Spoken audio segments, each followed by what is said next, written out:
23장 23절부터 25절까지 우리 한 목소리로 함께 읽도록 합니다. 그들이 큰 소리로 재촉하여 십자가에 못 박기를 구하니 그들의 소리가 이긴지라.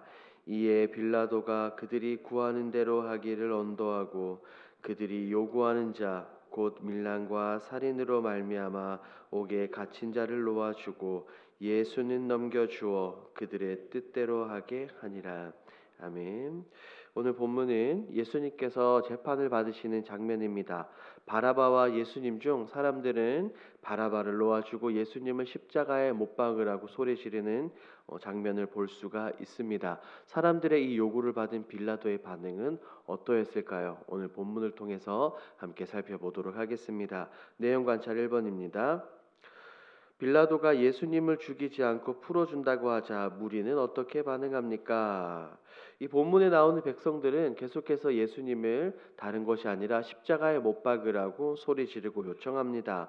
앞서 빌라도는 예수님이 죄가 없음을 분명하게 확인했기 때문에 석방하려고 했지만 백성들은 빌라도와 정반대의 모습을 보죠. 18절에서 바라바를 놓아주기를 요청합니다. 그리고 예수님을 십자가에 못 박으라라고 소리를 지릅니다. 이때 빌라도가 한번 주춤하는 모습을 보이자 백성들은 더욱더 소리를 더 크게 지릅니다. 그것이 바로 오늘 23절입니다. 23절 말씀을 한번 더 읽도록 하겠습니다. 그들이 큰 소리로 재촉하여 십자가에 못 박기를 구하니 그들의 소리가 이긴지라. 백성들은 더욱더 크게 소리를 지릅니다. 이때 빌라도의 반응을 보겠습니다. 2번입니다. 빌라도는 사람들의 요구를 듣고 어떤 결정을 내립니까? 빌라도는 최종 판결을 내립니다. 빌라도는 백성들의 요구와 지도자들이 요청하는 대로 그들은 행합니다. 24절 하반절에 나오는 언도하다라는 단어가 있습니다. 이것이 바로 최종 판결을 내린다라는 뜻입니다. 이전에 앞서 빌라도는 무려 3번이나 이 백성들을 설득하려고 했습니다. 하지만 최종적으로 이 백성들에게 예수님을 넘겨주죠. 무리들이 요구하는 대로 바라바는 석방하고 예수님을 넘겨줍니다. 25절에서 성경은 바라바가 어떠한 사람인지 다시 한 번 더 분명하게 말하고 있습니다. 밀란과 살인으로 말미암아 옥에 갇힌 자. 그만큼 바라바는 악한 자임에도 불구하고 빌라도는 백성들 지도자들의 요청에 예수님을 넘겨줍니다. 하반절을 보니 그들이 뜻대로 하게 하니라 라고 말입니다. 그들은 어떤 뜻을 요구했습니까? 21절에 나오죠. 바로 예수님을 십자가에 못 박는 것입니다. 빌라도는 지금 예수님을 이들에게 내어주는 모습을 볼 수가 있어요. 이어서 영과 묵상을 보도록 합니다. 빌라도는 왜 바라바를 놓아주고 죄가 없다고 3번이나 말한 예수님께 사형을 구형합니까? 빌라도는 앞서 공의롭게 재판해야 될 위치에 있었습니다. 원래는 빌라도뿐 아니라 헤롯 역시 예수님의 무죄를 인정했죠. 그리고 공포를 했습니다. 하지만 빌라도는 백성들의 요구에 바라바를 놓아주고 예수님을 넘겨줍니다. 왜 그럴까요? 지금 빌라도는 사실보다 현재 자신이 누리고 있는 위치, 현재 자신이 가지고 있는 권위를 더 중요하게 생각을 했습니다. 어떻게 보면 자신이 지금 쌓아올린 이 자리, 권위를 누릴 수 있는 자리가 아까웠을 것입니다. 왜냐하면 지금의 자리에 있기까지는 분명히 백성들의 전폭적인 지지를 얻어야 하기 때문이지요. 그래서 이런 무리들의 집요한 요구에 결국 예수님을 넘겨줍니다. 너무나도 안타까운 모습을 볼 수가 있어요. 빌라도는 한순간의 잘못된 선택으로 그의 이름이 굉장히 많은 사람들의 입에 오르락내리락 하게 됩니다. 사도신경으로 신앙을 고백할 때마다 빌라도의 이름이 언급됩니다. 그만큼 빌라도의 선택이 올바른 선택이 아니었음을 알 수 있습니다. 여기서 느낀 점으로 한번 가보겠습니다. 예수님의 무죄를 확신하고도 사람들의 집단적인 요구 때문에 잘못된 결정을 내린 빌라도를 보며 무엇을 느낍니까? 먼저 빌라도처럼 현재 나의 위치, 내가 가진 것에 집착하지 않아야 되겠다라고 생각을 합니다. 빌라도는 예수님이 분명히 무죄라는 사실을 알고 있었습니다. 하지만 자신의 위치, 권위 때문에 그리고 사람들의 요구 때문에 진리를 외면했죠. 올바른 선택을 하지 않았습니다. 마찬가지로 우리 역시 잃을 것이 있다라고 생각을 한다면 진리를 붙잡지 못할 수도 있습니다. 진리보다 더 중요한 것은 없습니다. 본문에서 빌라도는 진리 앞에서 진리를 선택하지 않고 자신의 안위를 선택했습니다. 우리 역시 어떠한 큰 어려움, 어떠한 문제, 선택해야 될 것을 앞에서 동일하게 우리가 타협을 하지 말아야 합니다.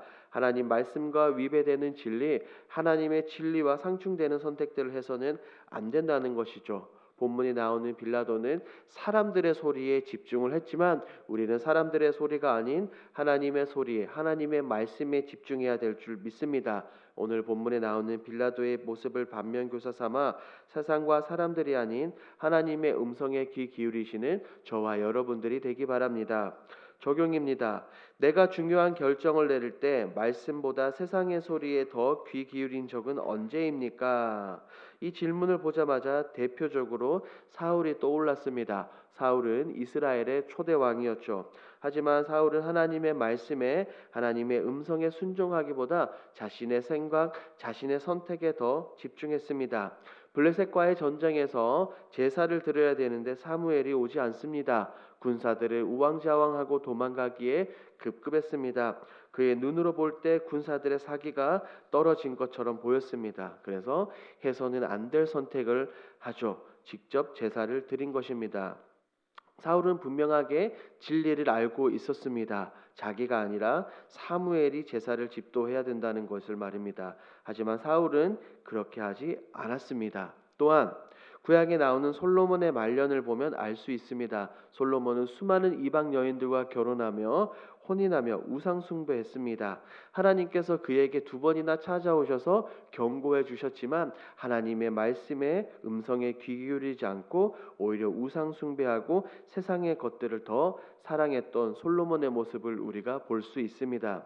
이런 모습들은 곧 나의 모습, 곧 우리들의 모습일 수 있습니다. 말씀보다 내 생각, 내 지혜, 내 방식을 고집할 때가 너무나도 많습니다. 이런 것들은 모두 다 내려놓고 다른 것이 아니라 말씀대로 살아가시는 저와 여러분들이 되기 바랍니다. 결단입니다.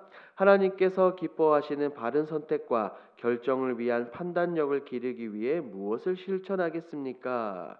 먼저는 잘 들어야 합니다. 여기서 잘 듣는다는 것은 빌라도처럼 세상과 사람들의 소리에 집중하고 잘 듣는 것이 아니라 하나님의 말씀을, 하나님의 음성을 잘 들어야 합니다. 구약의 사무엘은 이렇게 고백했죠. 하나님 말씀하옵소서, 주의 종이 듣겠나이다 라고 말입니다. 그때 하나님은 사무엘에게 굉장히 많은 진리들을 말씀해 주셨습니다. 우리도 이와 같이 말씀을 들을 준비를 해야 합니다. 어떻게 해야 될까요? 먼저는 말씀을 읽어야 되겠죠. 말씀을 읽지도 않는데 어떻게 하나님의 마음과 뜻을 우리가 알 수 있겠습니까? 말씀을 반드시 읽어야 합니다. 그리고 2번째로 이어서 기도하며 경청해야 합니다.